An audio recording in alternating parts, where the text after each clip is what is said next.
Alright YouTube, this is kind of going to be an introduction to my channel. I think I'm going to change the name of the channel to Man of Randomness, because that's about what this is going to be. So yeah, let's take a walk around. See Dugan out there.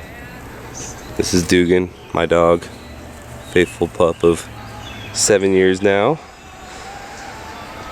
But yeah, let's take a walk over here, see what we got going on. If anybody's into gardening, we got a garden going on. Got some corn and green beans and a couple different types of tomatoes, onions, squash, zucchini, jalapenos, peppers, basil, cilantro, rosemary. Yeah. But this is my disaster right now. I'm gonna start cleaning this up.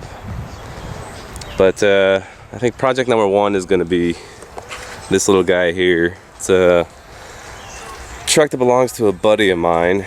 He said it needs some new power steering lines, so we loaded it up on the trailer and brought it over, and we're gonna take a look at it and get some of this stuff fixed. You can see one of his hard lines is right there hanging, so I might just replace it with soft lines all the way through, so I don't have to deal with flanges and flaring tube and all that nonsense. So get that fixed up, get the truck cleaned up, and get it back to him.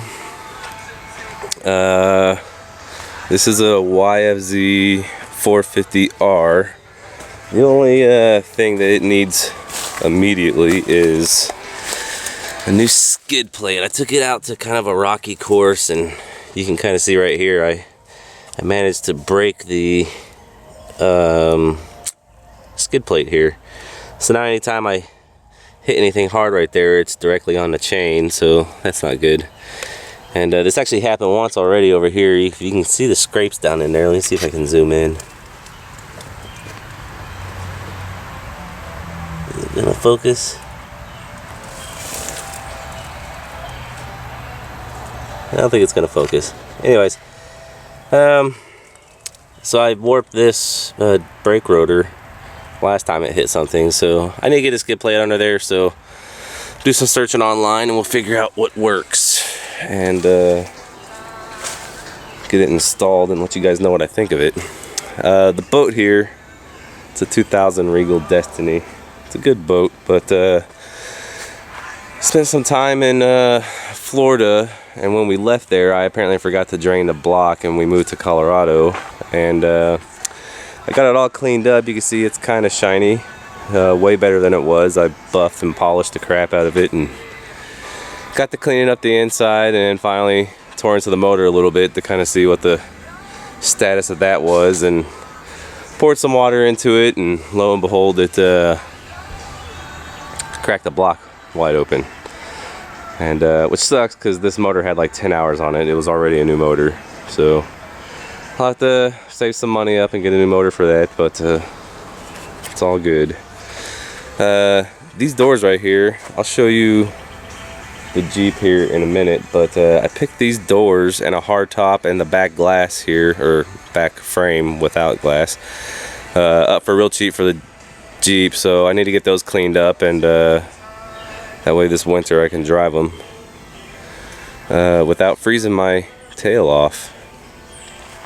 But this truck here, I don't know if you guys have seen anything about boondocking lately, but I caught a couple of videos of some guys who've built out the back of their trucks with kind of a bed setup. If you couldn't tell, I already spent some time back here when I go out camping. It's real comfortable, and my space heater gets it really hot in here. So I think I'm gonna frame out a bed and maybe a little table or something, and I think I'll throw a solar panel up top and a little charge controller and maybe an AC inverter and a battery in here, and have some power and run my laptop and cameras and whatever else. So that'll be another project that's up and coming. So I'm gonna take this pressure washer apart again because it might help somebody. I spent forever screwing with it, but I'm gonna go ahead and blame it on ethanol fuel, but had a clog down in there that was pretty easy to fix once I found it. But I'll take it apart to show you guys again in case it helps anybody out. But we'll go look at the Jeep real quick.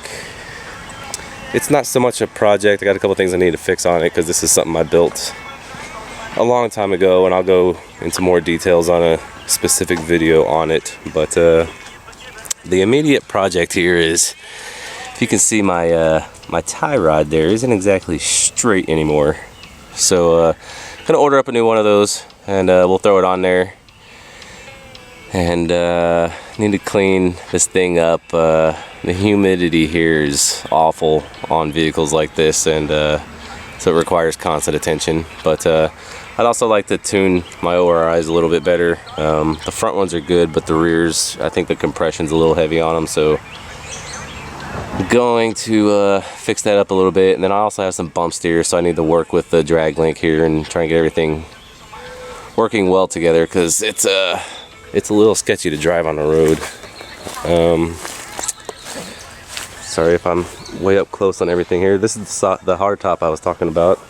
Got it for really cheap. It's got a couple scars on it, so I'm gonna clean it up and maybe paint it. The very last thing I built on it was this tire carrier. And if you could see, I got the quick release pin in on that side. However, I got to working on taking this bolt out right here, and I think it seized to itself. So I need to work on that, cut it off or something, so I can stick the other quick release on there, so I can actually use it as a drop down tire carrier like it's supposed to be. But same as the others, I'll go into more details on this project and what we're gonna do with it in a video of its own. We're gonna go check out the garage in here real quick. If it's offends you, my hats, I'm sure you're a Duke fan, and it'll be okay. Still a little disappointed over the game this year, but the guys did real well, and can't complain. It was a heartbreaking loss there at the end, but no, I don't have a garage door opener, so sorry.